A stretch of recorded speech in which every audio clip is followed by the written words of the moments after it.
세상에는 다양한 스포츠가 있습니다. 오늘날의 스포츠는 대중적인 인기를 끌다 보니 애니메이션과 같이 다양한 매체로 제작되곤 하는데요. 오늘은 그 중에서도 테니스라는 스포츠에 대해 알아보려고 합니다. 테니스복 하면 통상적으로 흰색이 가장 먼저 떠오르죠. 그런데 여기 흰색 옷에 대한 대단한 집착을 가진 이들이 있는데요. 지금부터 함께 살펴볼까요?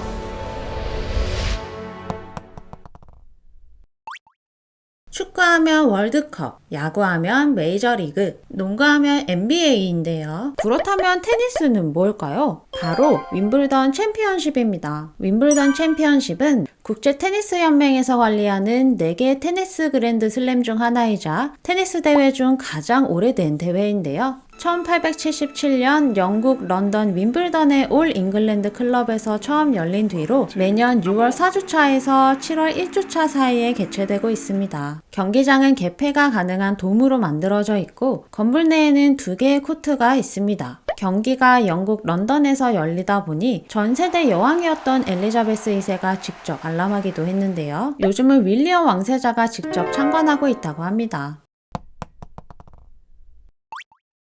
윈블던 챔피언십에서는 남녀 경기를 타 종목과는 다르게 신사숙녀라고 표현합니다. 과거에 주로 관람했던 관객들이 귀족층이었기 때문인데요. 하지만 이것보다 더 큰 특징이 있다고 하면 바로 모든 선수가 흰색 옷만 입는다는 것입니다. 놀랍게도 이건 대회 규정인데요. 왜냐? 드레스 코드를 지켜야 하기 때문입니다. 방금 전 관객들이 귀족이라고 했었죠. 운동을 하다 보면 땀이 나는 건 당연한 일이지만 땀에 젖은 운동복이 그들의 눈에는 부적절하고 보기 흉하다고 여겨진 것입니다. 즉, 땀 자국이 눈에 띄지 않는 데다가 고상해 보일 수 있는 의상이 필요했는데요. 때마침 화이트는 아주 적절한 컬러였습니다. 결국 화이트는 드레스 코드로 지정되었고 오랜 시간이 흘렀지만 전통을 중시하는 현대의 윈블던 챔피언십은 여전히 이를 유지하고 있는데요. 정말 이딴 게 신사의 나라? 깐깐하기 그지없네요.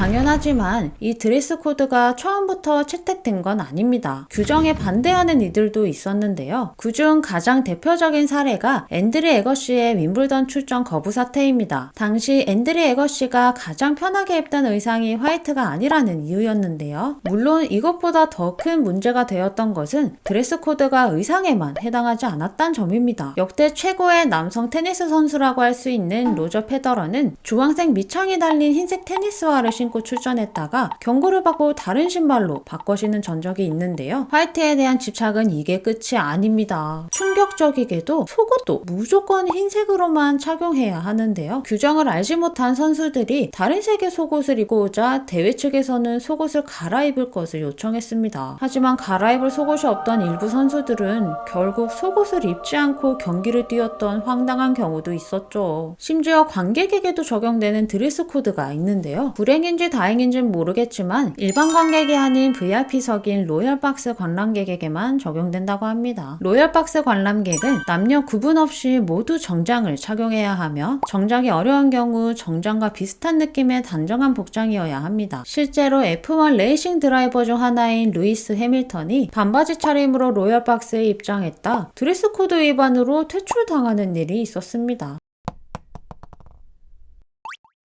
그렇다면 논란이 있으면서까지 이렇게 화이트를 고집하는 이유가 뭘까요? 윈블던 측은 의류 등의 상업적 광고를 노리는 스포츠용품 업체들의 경쟁이 대회의 품격을 떨어뜨리는 것을 막기 위해서라고 하는데요. 이를 뒷받침하듯 실제로 대회 선수들이 입고 나오는 의상에는 후원업체의 로고를 아주 작은 크기로만 넣을 수 있도록 규정으로 제한해 두었습니다. 광고를 아예 받지 않으면 주변의 원성을 피할 수 없으니 최대한 합의를 본 거라 할 수 있겠네요. 당장 윈블던만 검색해도 흰색 옷을 입은 선수들의 사진이 가득한데요. 아마 가득 찬 하얀색에 눈이 아플 수도 있을 것 같네요. 그만큼 드레스 코드에 대한 규정이 엄격하단 거겠죠? 어쨌든 화이트를 향한 진짜 광기를 엿볼 수 있습니다. 이것도 안 돼, 저것도 안 돼, 다 안 되는 테니스 이야기 어떠셨나요? 이번 탐험은 여기까지입니다. 모두 다음 탐험 때 만나요. 빠바.